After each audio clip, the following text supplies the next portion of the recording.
Herzlich willkommen auf dem YouTube-Kanal von eBakery, die Agentur für Online-Händler. In diesem Video zeigen wir euch, wie ihr den perfekten Instagram-Namen in 5 Schritten auswählt. Wenn euch dieses Video gefällt, dann gebt uns einen Daumen nach oben und abonniert den Kanal. Die meisten legen nicht so viel Wert auf den Instagram-Namen, doch gerade der sorgt dafür, dass ihr aus der Masse heraussticht, leichter gefunden werdet und bietet einen besonderen Wiedererkennungswert. Ein guter Name zeigt potenziellen Followern, worum es bei dem Account geht. Lasst uns deshalb die verschiedenen Schritte durchgehen. Schritt 1. Als erstes nehmt ihr euch einen Stift und ein Blatt Papier und schreibt einmal alles auf, was euch zu eurem Account einfällt. Worum soll es gehen? Was sind die Inhalte, die ihr posten möchtet? Wofür möchtet ihr stehen?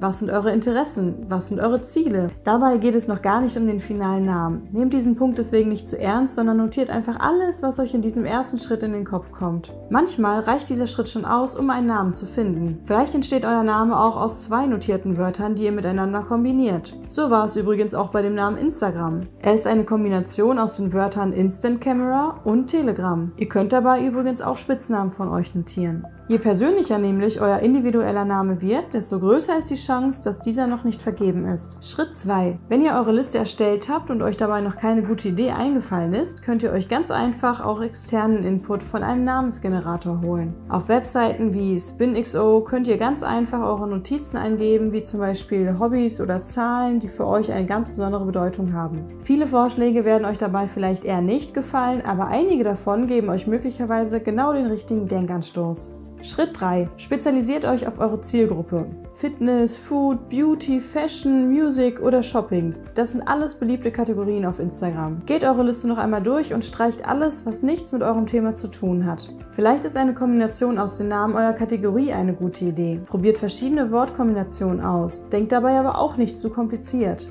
Wichtig bei einem Instagram-Namen ist, dass man sich etwas darunter vorstellen kann und leicht gefunden wird. Versucht mindestens 3 Favoriten zu finden. Schritt Nummer 4. Prüft, ob eure Favoriten schon vergeben sind. Nutzt dazu einfach Instagram. Die App wird euch zeigen, ob ein Name noch verfügbar ist oder nicht. Dabei könnt ihr auch Sonderzeichen wie Unterstriche oder Punkte nutzen, um 2 Wörter zu trennen. Instagram unterscheidet auch zwischen Groß- und Kleinschreibung. Wenn ein Name schon vergeben ist, zeigt euch Instagram Alternativen zu eurem eingegebenen Namen an. Manchmal ist schon ein guter Vorschlag als Alternative dabei, damit euer Name einzigartig wird. Ein kleiner Tipp an dieser Stelle noch: Namen auf Deutsch sind häufiger noch verfügbar, wenn die englische Version schon vergeben ist. Zusätzlich prüft auch online einmal, ob es eventuell bestehende Webseiten, Marken oder Blogger unter einem gleichen oder ähnlichen Titel gibt. Nutzt dafür einfach eine Suchmaschine wie Google. So geht ihr sicher, dass ihr keine Markenrechte verletzt oder eine Verwechslungsgefahr besteht. Wenn ein Name zu ähnlich zu einem schon existierenden ist, raten wir euch, diesen von eurer Favoritenliste zu streichen. Schritt Nummer 5. Im letzten Schritt seid ihr gefragt. Trefft eine Entscheidung zwischen euren Favoriten. Wenn euch das besonders schwer fällt, könnt ihr auch einfach einen guten Freund um Rat fragen. In den meisten Fällen wird jedoch schon im 4. Schritt eine Entscheidung getroffen. Dabei ist nichts endgültig. Falls ihr euch doch noch später umentscheiden möchtet, könnt ihr euren Instagram-Namen jederzeit ändern. Lasst uns in den Kommentaren wissen, ob euch dieses Video geholfen hat, und falls ihr noch Fragen habt, dann meldet euch gerne bei den Experten von eBakery. Die passende Seite dafür haben wir oben für euch verlinkt. Wenn euch dieses Video gefallen hat und ihr in Zukunft mehr zu Social-Media-Themen erfahren möchtet, dann abonniert jetzt unseren Kanal und gebt uns einen Daumen nach oben. Viel Erfolg wünscht euch euer eBakery-Team.